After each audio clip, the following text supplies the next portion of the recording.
নমস্কার বন্ধুরা, আশা করি সকলেই ভালো আছেন। আজকে আপনাদের সাথে একটা রেসিপি শেয়ার করব, সেটা হলো মাছের শুক্তো।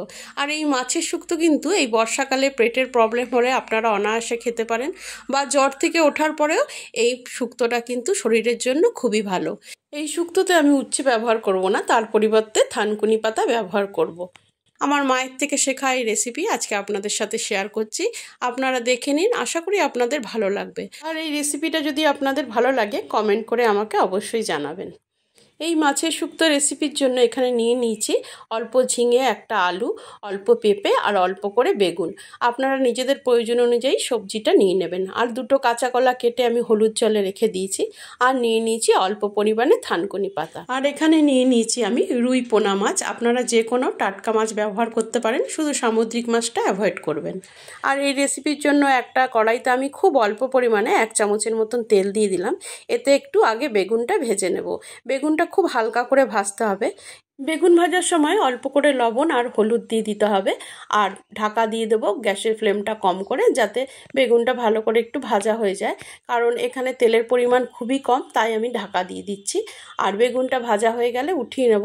আপনারা চাইলে বেগুনটা না ভেজে একেবারে সবজির সাথেও কিন্তু রান্নাটা করতে পারেন। বেগুনটা হালকা ভাজা হয়ে গেছে, এবার তুলে নেব। আর এখানে কিছুটা পরিমাণে আরও সর্ষের তেল দিয়ে দিলাম। মাছগুলো ভাজতে যতটা তেল লাগবে অতটুকুই আমি তেল দিয়েছি। আর মাছগুলো এই তেলে ছেড়ে দিলাম। আর এপিট উপিট ভালো করে উল্টে পাল্টে একটু মাছগুলো ভেজে নিতে হবে। মাছগুলো যখন ভাজা হয়ে যাবে মাছগুলো তুলে নেব। আর নতুন করে কিন্তু কোনো তেল কড়াইতে দেব না। যেই তেলটা আমার অবশিষ্ট থাকবে সেটাতেই পুরো রান্নাটা আমি করব। মাছগুলো ভাজা হয়ে গেছে, তুলে নেব। আর ওই তেলেই আমি ফোড়ন দেব 1/2 চামচ রাঁধুনি আর তার অর্ধেক সর্ষে। দুটো তেজপাতাও এখানে দিয়ে দিলাম। আর ফোড়নটা আমি একটু ভেজে নেব। ফোড়নটা যখনই ভালো করে ফুটে উঠবে আমি তখন এখানে সব সবজিগুলো একে একে দিয়ে দেব। শুক্তো রেসিপিতে সবসময় উচ্ছে ব্যবহার হয়, কিন্তু মাছের শুক্তোতে যদি উচ্ছের বদলে এই থানকুনি পাতা দেন তাহলে দেখবেন খুব সুস্বাদু খেতে হয়। আর পেটের জন্য খুবই উপকারী। থানকুনি পাতা তো আমরা জানি পেটের জন্য খুবই উপকারী। দেখুন সবজিগুলো সব দিয়ে একটুখানি নেড়ে চেড়ে দিলাম। আর দিয়ে দিচ্ছি 1 চামচ আদা বাটা, দিয়ে দেবো হলুদ আর লবণ। লবণটা আপনাদের স্বাদ অনুযায়ী দিয়ে নেবেন। আর হলুদ, লবণ, আদা বাটা দিয়ে একটু ঢাকা দিয়ে কিন্তু এই মশলাটাকে একটু কষতে দেব, যাতে এই কাঁচা গন্ধটা চলে যায়। 3-4 মিনিটের মধ্যেই দেখুন সবজিটা খুব সুন্দর করে ভাজা হয়ে গেছে মশলার সাথে। এবার এখানে থানকুনি পাতাটা দিয়ে দেবো আর ভালো করে সবজির সাথে মিশিয়ে জল দিয়ে দেবো। জলটা একটু বেশি পরিমাণে দিতে হবে, যাতে সবজিগুলো খুব ভালো করে সেদ্ধ হয়ে যায় আর খানিকটা ঝোল ঝোল থাকে। সবজিগুলো যখন সেদ্ধ হবে তখন কিন্তু থানকুনি পাতাও এই সবজির সাথে খুব ভালো করে সেদ্ধ হয়ে যাবে। আর তার যে পুষ্টিগুণটা সেটা ঝোলের সাথে খুব ভালো করে মিশে যাবে।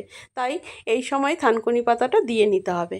আমি ঢেকে দিলাম। আর 5-6 মিনিট পরে দেখুন ঢাকা সরিয়ে নিচ্ছি। খুব ভালো করে সমস্ত সবজিগুলো সেদ্ধ হয়ে গেছে।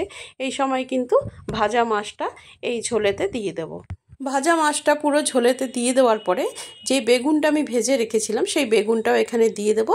আর একটু হালকা 1/2 কাপের মতন জল দিয়ে দেবো। ভালো করে সমস্ত কিছু উপকরণগুলো আমি মিশিয়ে দিয়ে ঢাকা দিয়ে দেবো। আর 5-6 মিনিট একটুখানি ফুটতে দেবো, মাছটা যাতে খুব সুন্দর করে ফুটে যায়। 5-6 মিনিট পরে দেখুন ঢাকা সরিয়ে নিয়েছি। এই সময় কিন্তু দেখবেন এই শুক্তো রেসিপি দিয়ে খুব সুন্দর একটা গন্ধ বেরোয়। মাছের গন্ধ, থানকুনি পাতার গন্ধ সব মিলেমিশে একটা দারুণ গন্ধ বেরোয়। আর খেতেও খুব ভালো হয়। এই শুক্তোটা কিন্তু একটু ঝোলঝোলি হয়, তবে আপনারা নিজেদের প্রয়োজন অনুযায়ী ঝোলটা রাখবেন। আর এই স্বাস্থ্যকর মাছের শুক্তো রেসিপি যদি আপনাদের ভালো লেগে থাকে তাহলে একটা লাইক করবেন, বন্ধুদের সাথে শেয়ার করবেন। আমার চ্যানেলে নতুন বন্ধু হয়ে থাকলে সাবস্ক্রাইব করে পাশে থাকার অনুরোধ রইল। আজ তাহলে এই পর্যন্ত, আবারও দেখা হবে অন্য কোনো রেসিপির ভিডিও নিয়ে। সবাই খুব সুস্থ থাকবেন, ভালো থাকবেন। নমস্কার।